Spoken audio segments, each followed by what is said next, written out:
everyone, welcome to my channel. I hope you are all doing fabulous on this fine fall day. I have a tips, tricks, and hacks video for you, and it involves something I've been meaning to do personally for quite some time. It can be a very useful step in your painting process, particularly with watercolor, if you have a swatches reference sheet already made up, and then you will be able to look at it to figure out which will be the best color match for your image. And I've been meaning to do it, like I said, and I've just been a little lazy, and because it is a bit of a time investment.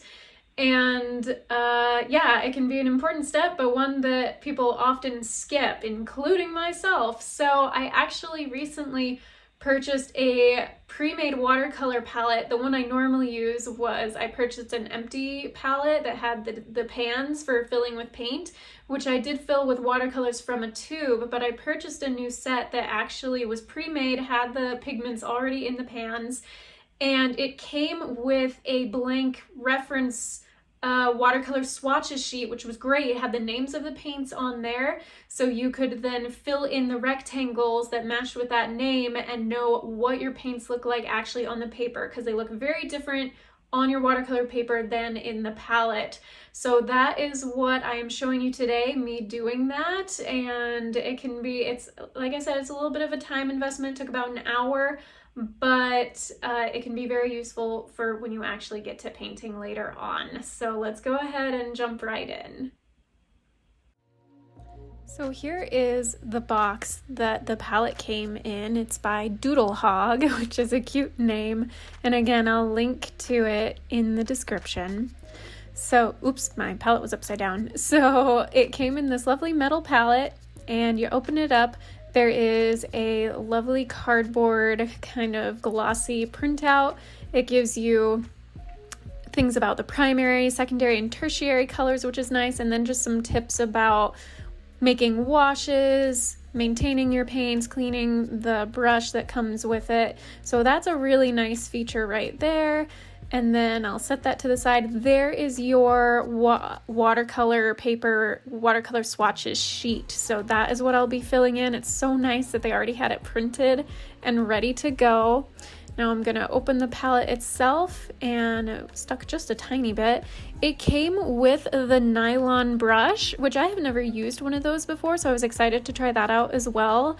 And the bristles come to a decent point, and they are pretty flexible too, so that was kind of nice. I'll be using that. And then there are all your colors, 36 colors, and you can see the sheet is laid out to match with that so that you can know what each color looks like on the paper. So here we go in just a moment. I am starting off, I skipped the white. I did fill in the white, but it really is just like the white of the paper, so I thought that would be kind of boring to show. So I skipped that piece and got right to the color.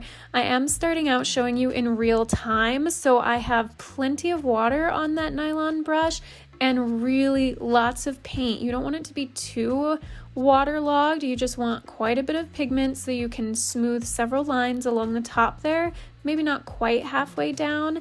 And then you rinse your brush and blot it so it's just damp, and then you start going along the bottom edge and it's going to taper off. So I'm trying to get a gradient that goes from the darkest dark and lightens up towards the bottom so you get a sense of how light you can make the color.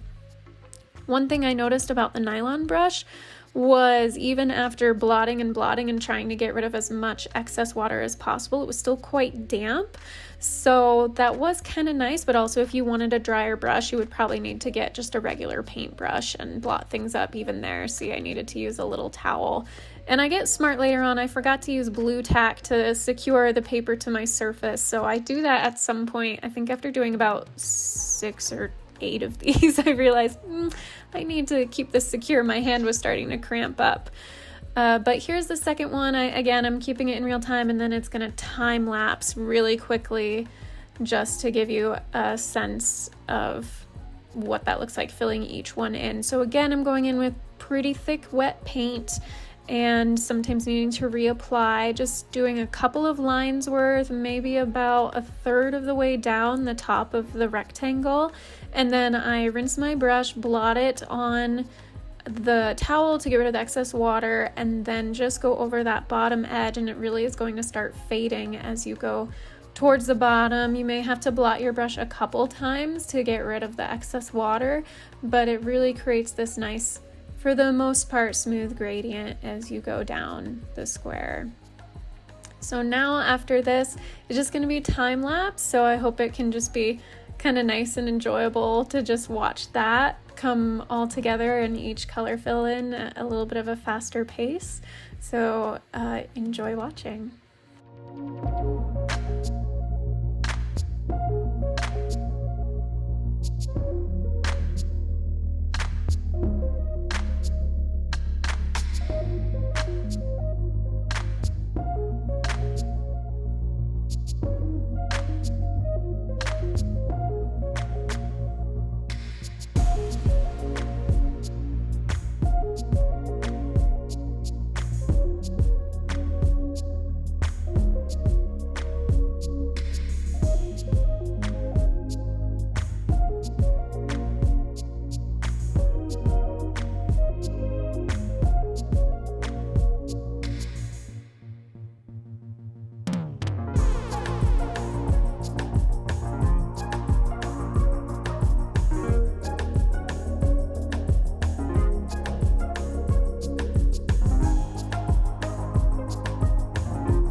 So here you can see that really on the paper it's so different compared to the printout. So that is why you want to have your reference sheet. Let me get a little zoomed in on it so you can really see what that looks like on the watercolor paper.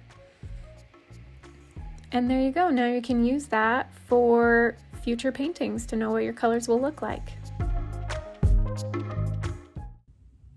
Thank you so much for watching. I hope you found that useful. If you did, go ahead and give it a thumbs up. Subscribe to my channel. I would really appreciate it. Until my next video, be kind to yourself, be kind to others. God bless, and I'll see you soon.